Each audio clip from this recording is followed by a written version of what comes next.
আসসালামু আলাইকুম বন্ধুরা, আশা করি আল্লাহর রহমতে সকলেই ভালো আছেন। আজকে আমরা হযরত ঈসা আলাইহিস সালামকে দ্বিতীয় আসমানে তুলে নেওয়ার একটি বিস্ময়কর ঘটনা সম্পর্কে বলতে চলেছি। তাই ভিডিওটি মনোযোগ সহকারে শেষ পর্যন্ত দেখার অনুরোধ রইল। হযরত ঈসা আলাইহিস সালাম ছিলেন বনি ইসরাইলদের শেষ নবী ও কিতাবধারী রাসূল।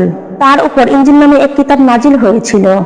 তারপর থেকে শেষ নবী মুহাম্মদ সাল্লাল্লাহু আলাইহি সাল্লামের আবির্ভাব পর্যন্ত আর কোনো নবী আগমন করেননি।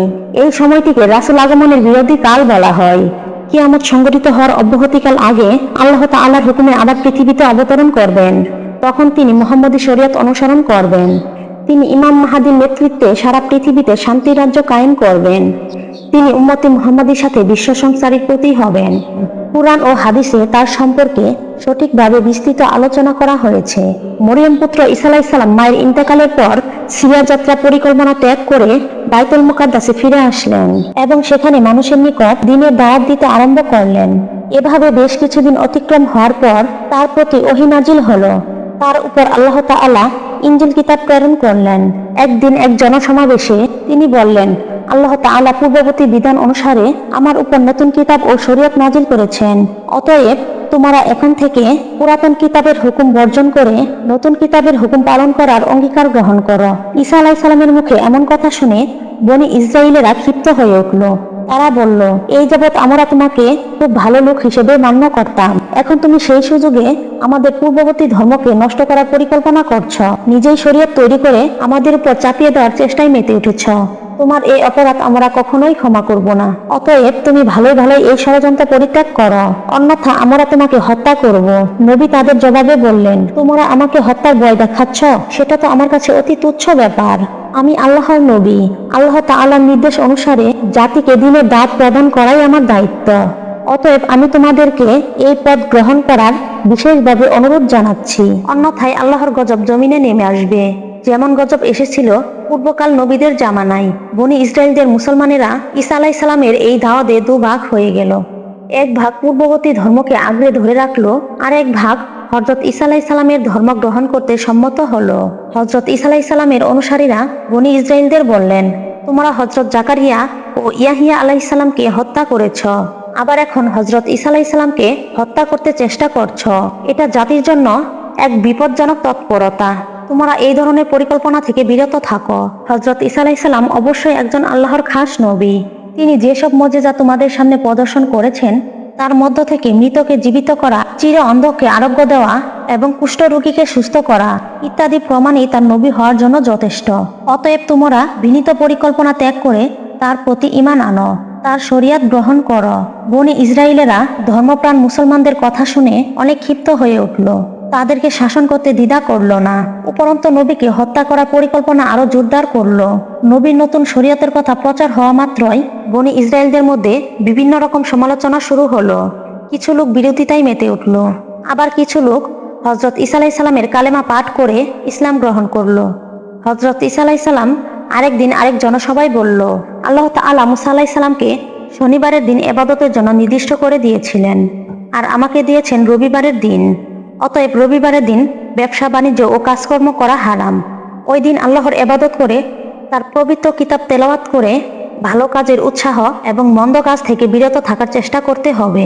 কোনো পার্থিব প্রকাশে মনোনিবেশ করা যাবে না। যারা এই হুকুম অমান্য করবেন তাদের উপর আল্লাহ তাআলা অসন্তুষ্ট হবেন। তাদের উপর বিপদ ও অধিক আযাব আসার সম্ভাবনা রয়েছে। অতএব আমি বনি ইসরাইলদের সম্প্রদায় সকলকেই এই দাওয়াত কবুল করার জন্য বিশেষভাবে অনুরোধ করছি। তিনি আরো বললেন, হে ইসরায়েল সম্প্রদায়ের ভাইয়েরা, আমি তোমাদেরকে আরো একটি সুখবর দিতে চাই। তোমরা জেনে রাখো, আল্লাহ তাআলা আমার উপর যে কিতাব নাজিল করেছেন তার হুকুম আহকাম, আর সেটা আমি তোমাদের উপর প্রচার করার চেষ্টা চালিয়ে যাব। আমার পরে তোমাদের উপর আরেকজন শ্রেষ্ঠ নবী আসবেন। তার উপর প্রেরিত কিতাবের নাম হবে কুরআন। তিনি পৃথিবীর সর্বশেষ ও সর্বশ্রেষ্ঠ নবী। তার নাম হবে মুহাম্মদ। তোমরা যারা তার সাক্ষাৎ লাভ করে তার দিনকে কবুল করবে তারা হবে এই দুনিয়া এবং আখিরাতের উভয় জাহানের সর্বশ্রেষ্ঠ সম্মানীয় ব্যক্তি। আর যারা তার উপর পবিত্র কিতাব পাঠ করবে তারা লাভ করবে অশেষ সওয়াব ও মর্যাদা।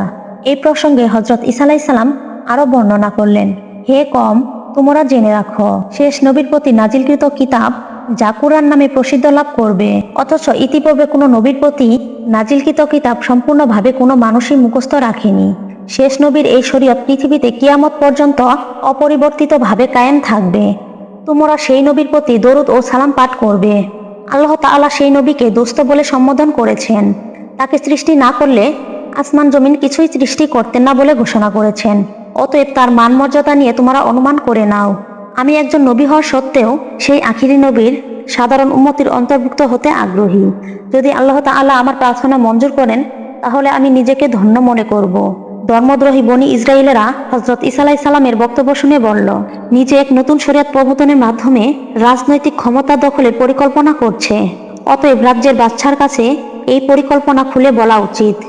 এছাড়া নতুন এক শ্রেষ্ঠ নবীর আগমনের কথা বলে আমাদেরকে তার দিকে আকৃষ্ট করার চেষ্টা করছে।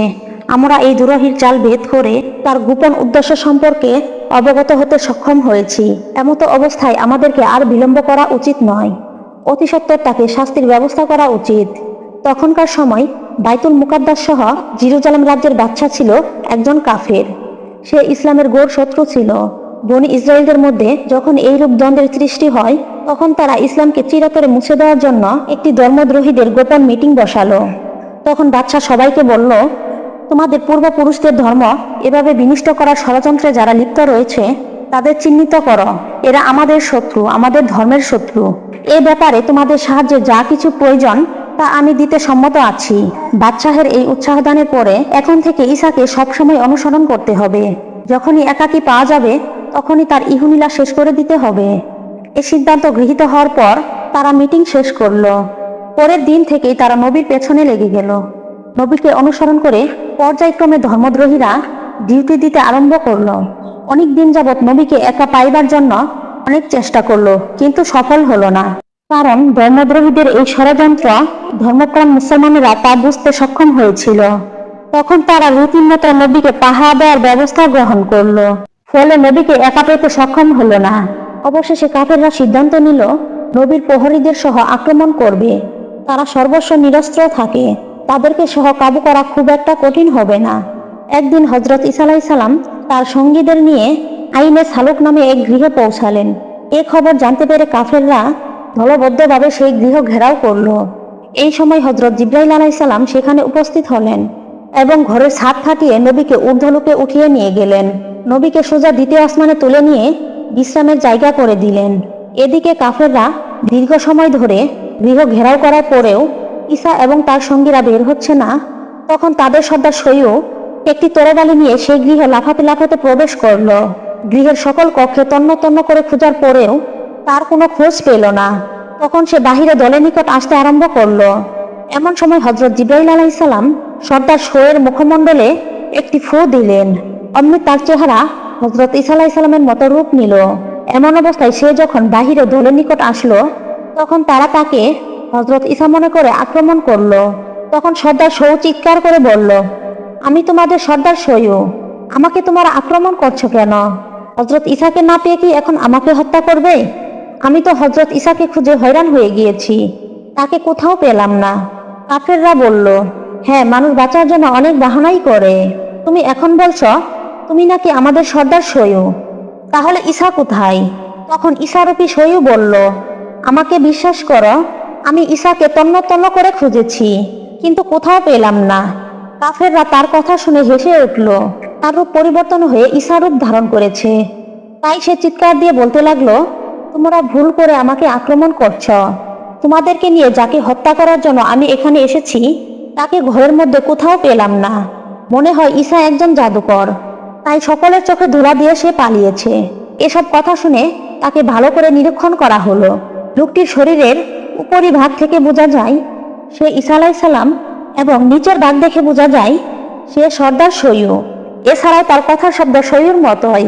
এই অবস্থায় কতগুলো লোক বলল, এই বিষয়টি চিন্তার বিষয়, অতএব তোমরা একে হত্যা করো না, বন্দী করে রাখো, পরে তারপর ভালো করে দেখে বুঝে যা করার করা যাবে। কিন্তু এই কয়েকজন লোকের কথাই তারা কর্ণপাত করলো না। তারা ঈসারূপী সৈয়দকে বেঁধে ফেলল। চিন্তাশীল লোকেরা বলল, হযরত ঈসা আলাইহিস সালাম জাদুর বলে সৈয়দকে ঈসার রূপে রূপান্তরিত করে পালিয়েছে। এ যদি আসলে ঈসা হতো তাহলে তার প্রহরীরা অবশ্যই তার সাথে থাকতো, কিন্তু এর সাথে তো কাউকেই দেখছি না। অতএব মনে হয় আমাদের সর্দারের উপর অবশ্যই জাদু করা হয়েছে। ঈসারূপী সৈয়দ তার মুখে এই কথা শুনে কেঁদে ফেললো এবং চিৎকার দিয়ে বারবার বলতে লাগলো, ভাই সব, আমি খোদার কসম করে বলছি, আমি তোমাদের সর্দার সৈয়দ। আমার চেহারার কি পরিবর্তন হয়েছে তা আমার জানা নেই, আমি তা দেখতে পাচ্ছি না। তবে তোমরা যদি আমাকে অন্যরকম দেখে থাকো তাহলে এটি ঈসার খোদার কীর্তি। আমার এখন বিশ্বাস ঈসা আলাইহিস সালাম আল্লাহর এক সত্যিকারের নবী। তাকে হয়তো আল্লাহ তাআলা নিরাপদ রাখার জন্য তিনি হয়তো তার কুদরতি খেলা খেলেছেন।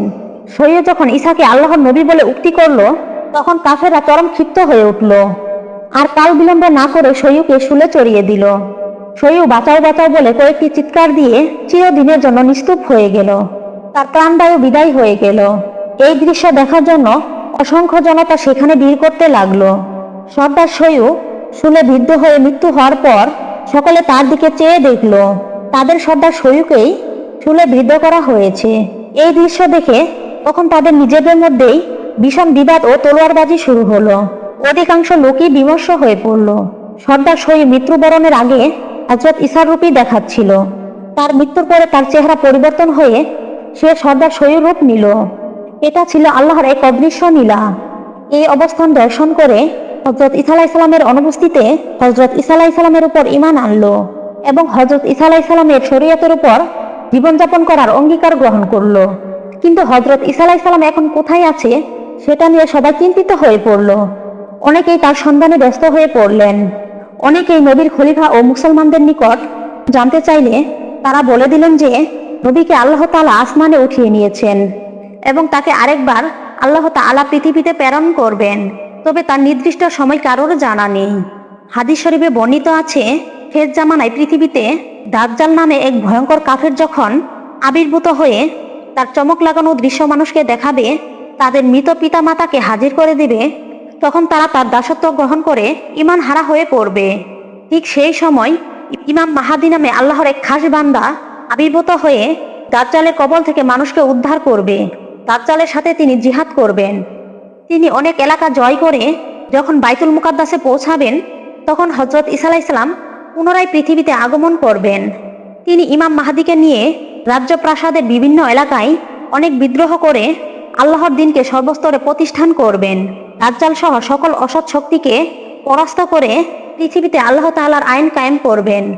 সারা পৃথিবীতে তখন ধর্মদ্রোহীদের অস্তিত্ব খুঁজে পাওয়া যাবে না। সর্বস্তরে আল্লাহর দ্বীন প্রতিষ্ঠিত হবে এবং আসমান থেকে ভেসে আসবে জান্নাতি সুর। তখন শেষ নবীর উপর নাজিলকৃত আহকামে কোরআন প্রতিষ্ঠিত হবে সারা পৃথিবীতে।